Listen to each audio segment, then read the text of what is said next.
നമ്മുടെ sub conscious mind reprogramming ചെയ്യാൻ പറ്റുന്ന 3 വഴികളാണ് എന്ത് ചെയ്യുന്നത് ഇന്നത്തെ വീഡിയോയിൽ നമ്മൾ ഡിസ്കസ് ചെയ്യാൻ പോകുന്നത്.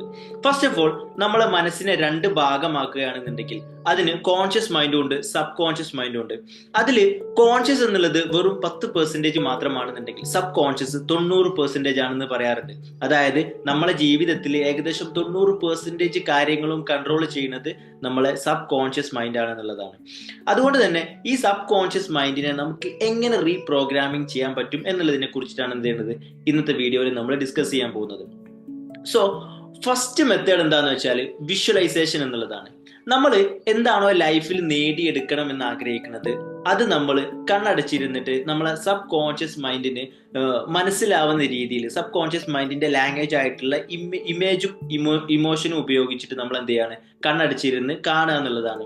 അപ്പോൾ ഈ ഡെയിലി നമ്മൾ ഈ ഒരു ഗോള് നമ്മൾ ആഗ്രഹിക്കുന്ന